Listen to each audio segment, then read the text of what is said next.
There was once a minstrel, the happy-go-lucky fellow, wandering the country to sing at the courts of lords and kings. Everywhere he was welcomed with open arms. That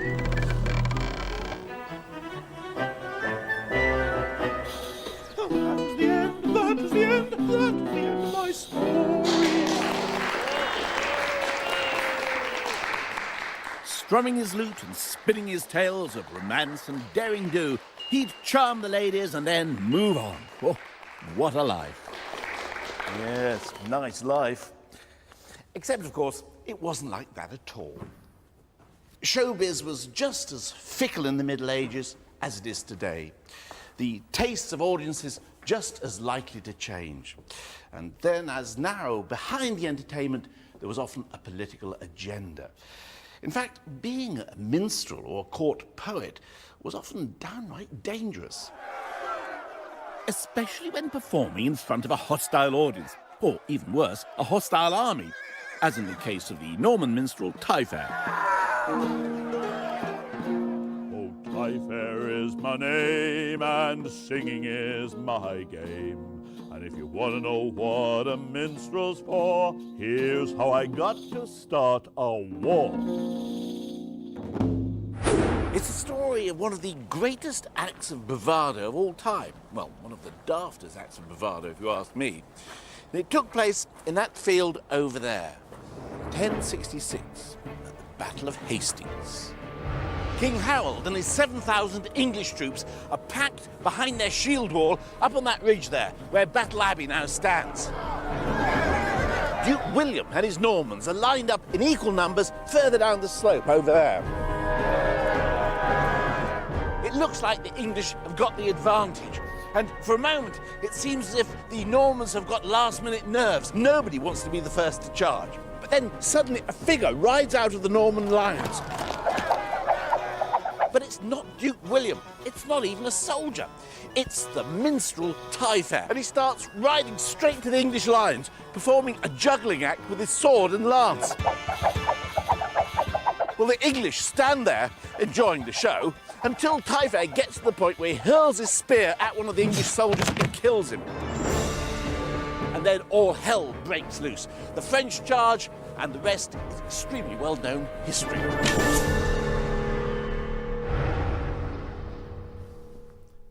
Considering how well-known the story of the Battle of Hastings is, it's surprising that Taillefer never seems to figure in it, not even in the Bayeux Tapestry. In fact, if it wasn't for one of the chronicles, we'd have never heard of Taillefer's bravery. Then I suppose the Norman knights, whom the Bayeux Tapestry was supposed to be celebrating, wouldn't want to be shown up by a mere minstrel. But then, what was a minstrel doing on the battlefield in the first place? Well, there was a lot more to being a minstrel than just playing music. The word minstrel actually means little servant, and they were low down the social order. And in that rough and ready military culture of the 11th century, little distinction was made between those servants who could cook or do other chores and those who could write poetry or play musical instruments.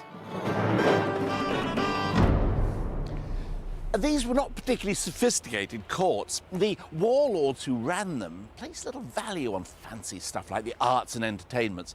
Their main interests evolved around the subtleties of fighting and killing each other. So minstrels counted as little more than menials in the household, and the more talents they had, the better. One 13th century poem defines a true minstrel as one who can speak and rhyme well, be witty, know the story of Troy, balance apples on the point of knives, juggle, jump through hoops, play the citole, mandora, harp, fiddle and psaltery. He's further advised, for good measure, to learn the arts of imitating birds, putting performing asses and dogs through their paces, and, of course, of operating marionettes. It seems it was also an advantage if you were good at breakdancing. Nothing's new. These little servants, these minstrels, would be expected to perform lots of different roles. For example, they might be asked to act as night watchmen so they could sound the alarm in case of fire or attack. In fact, in 1306, a minstrel by the name of Richard raised the alarm at Windsor and prevented the castle from being burnt down. Pity there weren't a few minstrels around in 1992.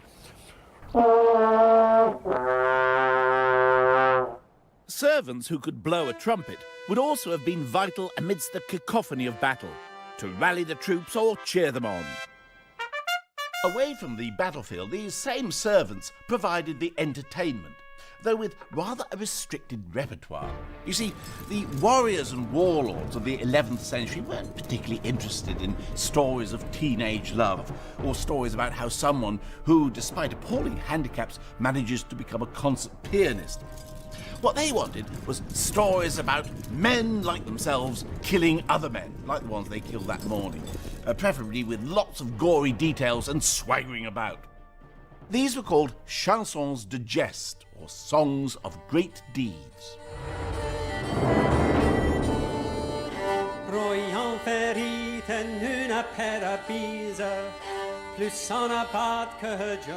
The chanson on every minstrel's lips was this, the Song of Roland, a 4,000-line epic, and the Norman #1 for nearly a century.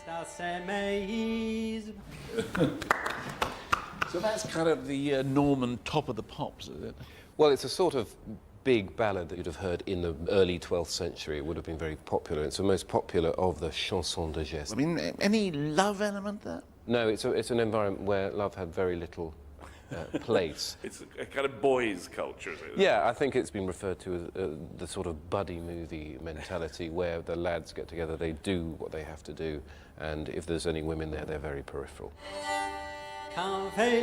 The only romance in the Song of Roland is when the hero, Charlemagne, declares his undying love and loyalty to his sword. It's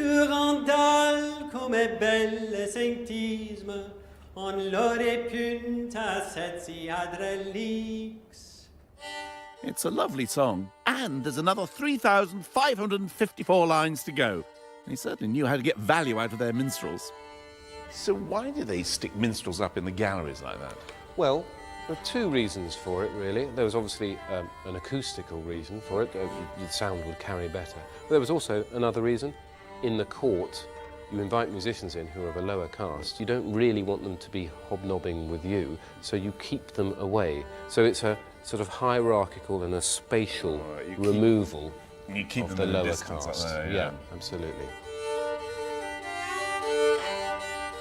Presumably they could also they were observing what's going on, I guess. Yes. What they forgot was that musicians have ears as well as fingers, and whilst they're playing, they can hear conversations that were going on. And it's no surprise that musicians often found themselves in a sort of secondary employment in the field of espionage. As well as acting as spies, minstrels were also expected to act as propagandists, supposedly recording the deeds of battle and then producing a sort of end-of-the-match report. And of course, they'd better make damn sure whoever's paying them is chosen as man of the match. Medieval minstrels were the PR men of their day. They'd embark on well-planned tours, reciting their poems to publicise the latest achievements of their bosses. Simon de Montfort is mighty and strong. He loves to do right and he hates to do wrong. Of course, the minstrels didn't let the truth stand in the way of a good story any more than the spin doctors of today do. Take this account. It's by a herald-cum-minstrel in the entourage of the Black Prince. And it tells how the prince wiped the floor with the entire Spanish navy. The battle was fierce, the battle was grim, but God let fortune smile on him. And through his courage, skill, and might, the Spaniards all were killed outright. But they weren't, and the victory was by no means as decisive as the minstrels claimed. On the continent, they weren't even sure that the English had won. Facts? What facts? Minstrels in the service of a great lord would be entitled to wear the lord's uniform, or livery. A minstrel without a livery was a bit like a rock band without a record contract.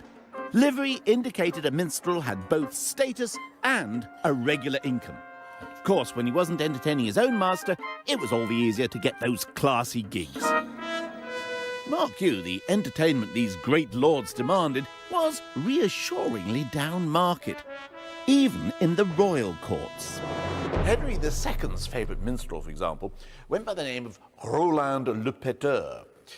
Henry rewarded Roland with 30 acres of land for his great masterwork, described as a leap, a whistle, and a fart. It appears that Roland's great musical talent lay in farting tunes.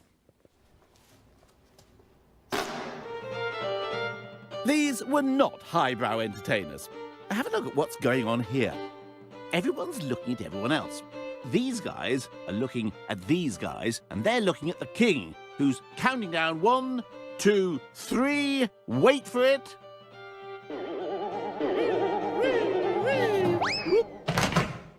Another act that was apparently popular with royalty was a variation of sticking your head in the lion's mouth. Only this involved a minstrel who spread honey on his member and then brought in a performing bear.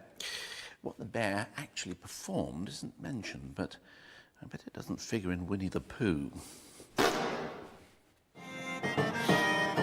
Maybe it's not surprising that some disapproved of the way the wealthy encouraged low comedy. Here is John of Salisbury writing in the 12th century. Even those whose exposures are so indecent they make a cynic blush are not debarred from distinguished houses. They are not even turned out when, with more hellish tumult, they defile the air and more shamelessly disclose that which in shame they should have concealed. But minstrels were woven into the fabric of everyday life. The town of Beverley in East Yorkshire was a major centre for pilgrimage in the Middle Ages. And minstrels would stand here on the steps of the north porch of the Minster as a sort of permanent welcoming committee for arriving tourists. In fact, the whole town was crawling with minstrels. And when they decorated the inside of the Minster, they filled it with minstrels.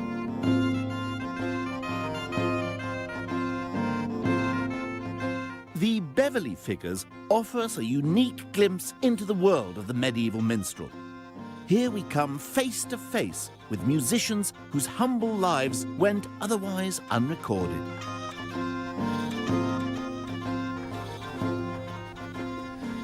These figures provide us with a veritable encyclopedia of minstrelsy. They show us what instruments minstrels played. They show us how those instruments worked. They show us what minstrels wore, and even what some people thought about minstrels. Players of wind instruments seem to have been regarded as rather vulgar, perhaps because the blowing distorted their features. The church itself had an ambivalent attitude to minstrels. On one hand, there were the heavenly minstrels, angels who played celestial music. But on the other, there were minstrels who encouraged dancing and ribaldry and were therefore servants of the devil.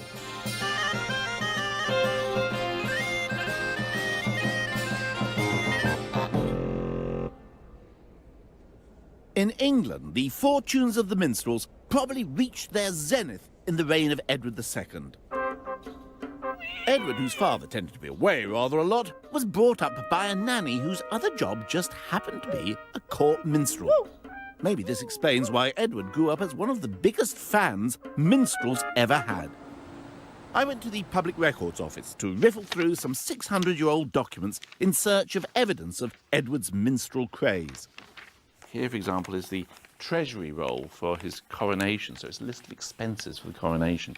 And it lists here all the minstrels at the coronation. There's 154 of them. You can see there's 5 trumpeters of the boy prince, Thomas the harpist, William the harper, Henry the flautist, Tannen the organist, and here we've got little William, organist of the Countess of Hereford.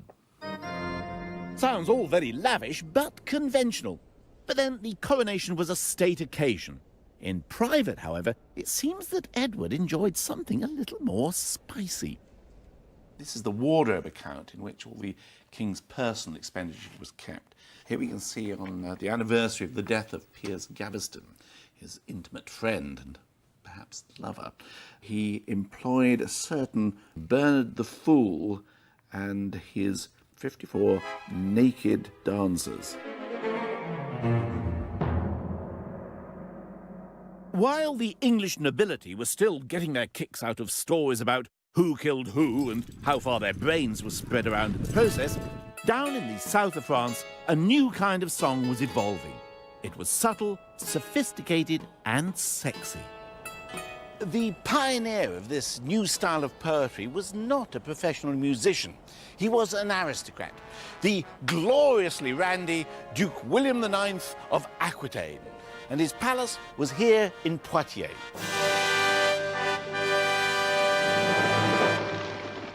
If not the most rampant of French noblemen, Duke William was certainly the most upfront about it. He talked of opening an abbey for prostitutes near his castle, and confessed that he pursued women with but one objective in mind. I'll end up with my hand up a cloak. He was the first of a new breed of court entertainer, aristocratic and educated, the troubadours. And by the 12th century, the court here at Poitiers was the most important cultural centre in France. It was here that Duke William changed forever the story of the minstrel. He invented a new kind of poetry that raved about his favourite subjects, love and sex. His style was irreverent, witty, and made fun of everything, including himself. I made these verses just for fun, not for myself, nor anyone, nor of great deeds that knights have done, nor of lovers true. I made them riding in the sun, and my horse here too. The troubadours revolutionized the way people thought about the sexes. They accorded women superiority over men, and they made love a suitable subject for fiction. Up to this time, it had been punishable by death to address a love song to a married woman. It was regarded as the equivalent of casting a spell on her. But the most revolutionary thing about the troubadours was that they did all this in the everyday language of the man in the street. And it just so happened that the troubadours lived in the region of France where instead of oui for yes, they said hoc. It was known as the land of the hoc, the Pays d'Hoc, and the language spoken was Occitan.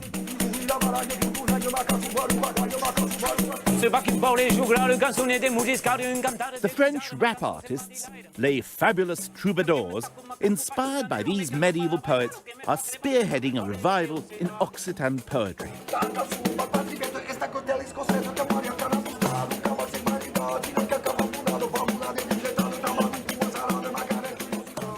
So, what was so important about the fact they were doing this in Occitan? For the troubadours, all the literature is in Latin, understood only by the aristocratic people. But when they sing and when they write in Occitan, everybody can understand. They make poetry in a common language of the people. The language people are speaking in the street. Yes. The troubadours used the language of the man in the street for dazzlingly sophisticated intellectual games, like this verbal jousting match in which the two poets try to outwit each other with their rhymes and verbal dexterity.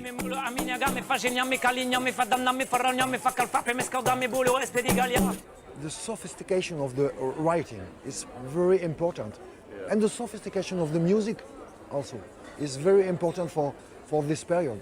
And did this poetry have an influence on Europe? This poetry has a big impact in Europe because it's the first time they sing make love not war, make music not war, make tournament of poetry not war. In Middle Age, Occitan is a sign of sophistication. Merci beaucoup. Merci vraiment beaucoup. The sophisticated culture of the troubadours and the fashion for writing and composing poetry in the native language spread across the courts of Europe. The whole nature of court entertainment was revolutionized. Kings and princes now saw that their realm was no longer defined by simple geographical boundaries, but that they also ruled over an intellectual territory, the territory of literature and song. And a new breed of court poet began to replace the old rough-and-ready minstrels. The new court poets were decidedly sniffy about the old minstrels. In France, for example, Eustace Deschamps said, "The artificial music of the minstrels could be learned by le plus rude homme du monde, by the most uncouth man in the world." In a way, the situation was a bit like the mid-20th century, when the music hall comedians, with their repertoire of hand-me-down material, found themselves displaced by the university-educated satirists of the television age, coming up with something fresh every week.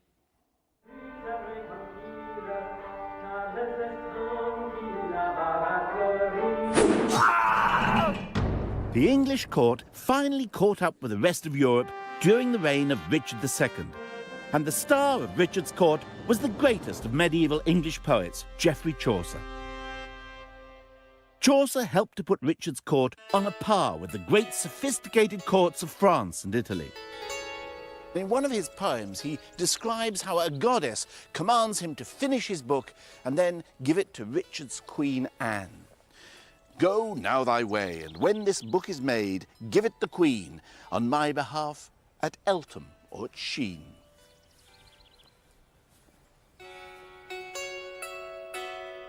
Eltham was one of the King and Queen's favourite palaces, and Chaucer actually supervised the rebuilding of it in the 1390s to make it a fit venue for Richard's fashion-conscious court.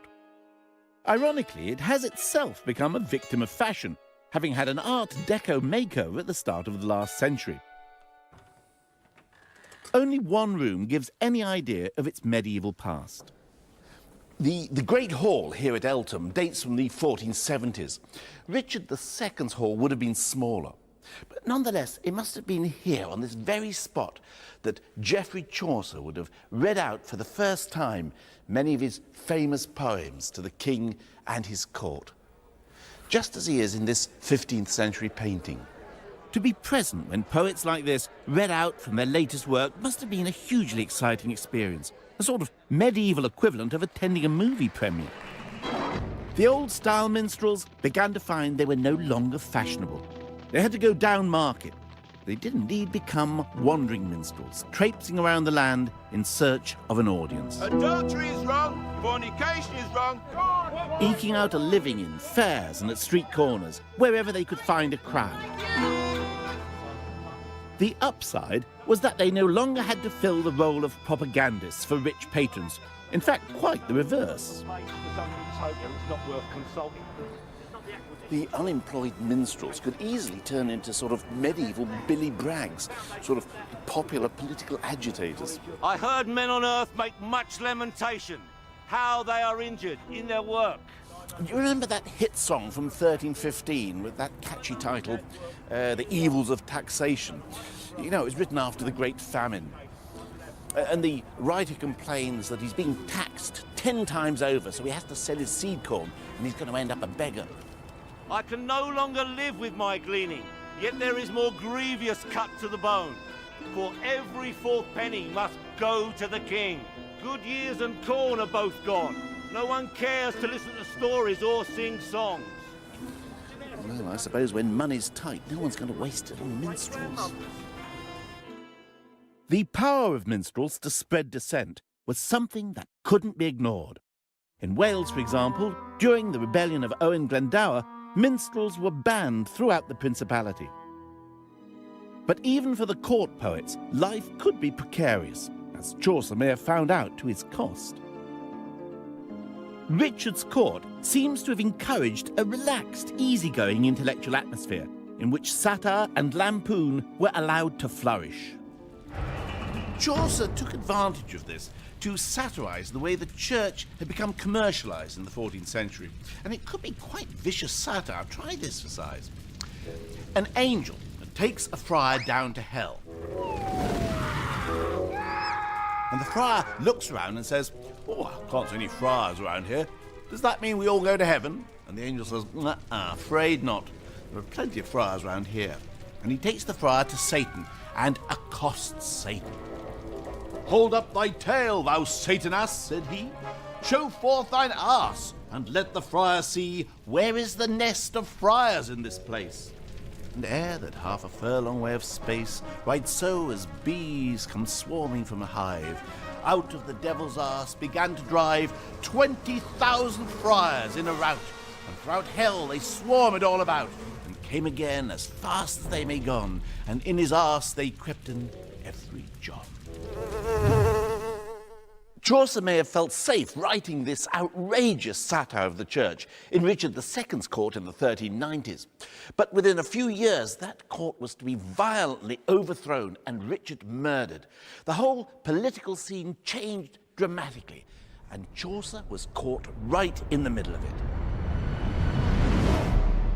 Richard was ousted by his cousin Henry IV, who colluded with the exiled Archbishop of Canterbury, Thomas Arundel, to seize the throne.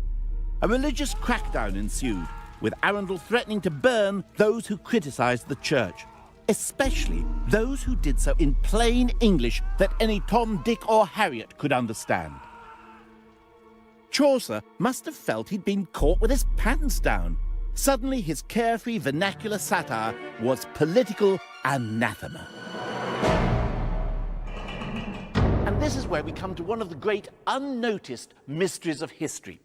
Chaucer, the father of English literature, disappears without trace around the time that Archbishop Arundel is trying to limit the use of English in literature. Chaucer, of course, was one of the most famous men in the kingdom, and yet there's no record of his death. He doesn't leave a will.